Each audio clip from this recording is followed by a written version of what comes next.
Yep, hi all. So just a quick video just to show you guys how I adjusted my Henninger door bar on my DeLorean DMC12. Thank you. And here's a 7-minute video I made earlier, and thank you very much to the DeLorean Restoration Facebook group. Cheers. Yep, so hi all. So what I'm going to do today is I'm going to readjust the passenger side torsion bar, because basically it's a bit strong. So what I'm going to do is I'm going to adjust it by one spline, which I believe is actually a significant amount of adjustment.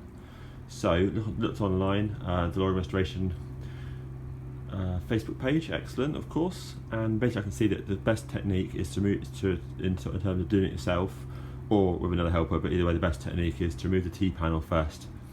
So as I had the T-panel off already to do the repair, it came off pretty fine. It's just held on by a bit of this glue here.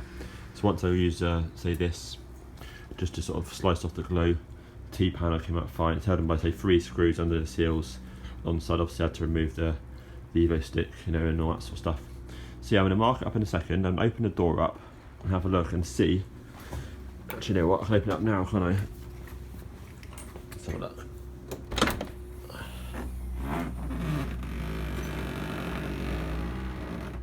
So once on my video 2, once I remove this, in theory this door should go past that position there. So at the moment, as you can sort of see, that it's quite angled inwards, you know. So I'm hoping that once I've removed that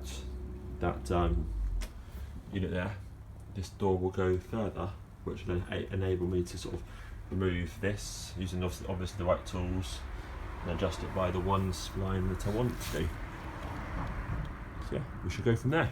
Excellent. Or it'll all break and that'll be a complete disaster. Nice one. Cheers. So yeah, on video 2, I can definitely confirm that the door blatantly goes much higher. So once you remove the strut, it goes to at least this mark here, and I think actually it would go further. But I think I'm going to try it at this level here. But that's definitely a good significant amount past where it would normally go. You can sort of see actually on here. As you can see, it's what's that? I mean, it's at least an inch past, just maybe an inch and a quarter, maybe. Cool.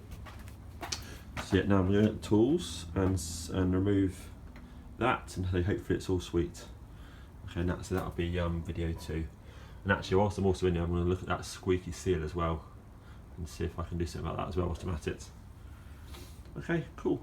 Right, let's go from there. And as you can see, I've got an extra strap around the handle, just extra support. And I say it has gone significantly higher in terms of lift on here. So originally, you see it was resting on here. Now same piece is resting on there, so it's quite a lot of lift. You know, so an inch down there obviously equates to quite a lot up there. Perfect. So yeah, video 3, I can definitely confirm it's much easier to do this technique here.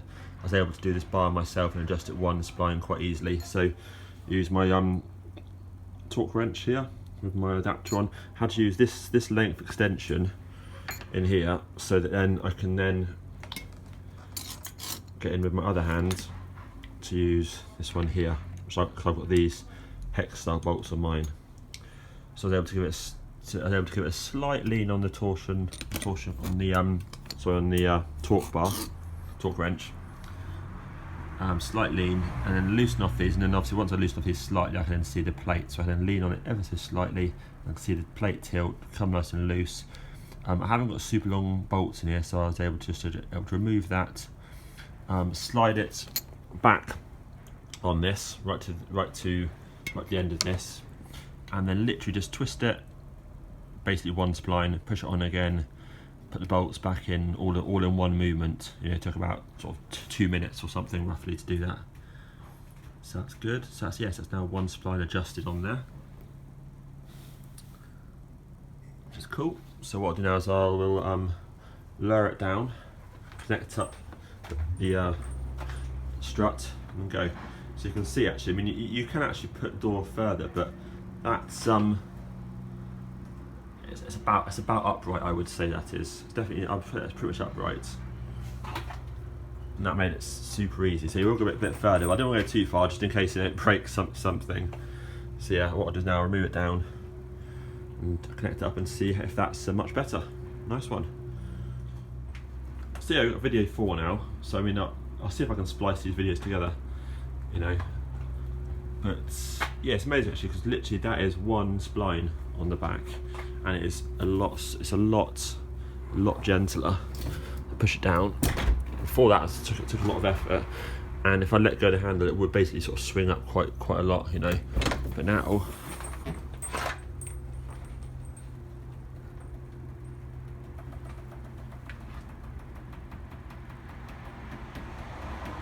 still going. It's interesting because that's one spline. That is a lot different. I mean, obviously, the reason I'm doing this mainly is my son. You know, when he opens the car from the inside, tries to close it, it is super strong. But it's interesting how one spline can make that much difference.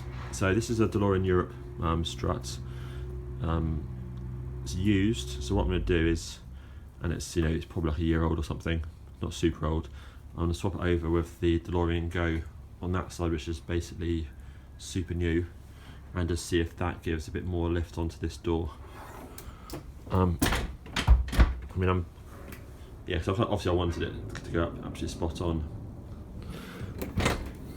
So do that. I mean, it might, you know, a bit of oil on, and a bit of silicone spray on there, and the T-panel in place and all that sort of stuff, you know.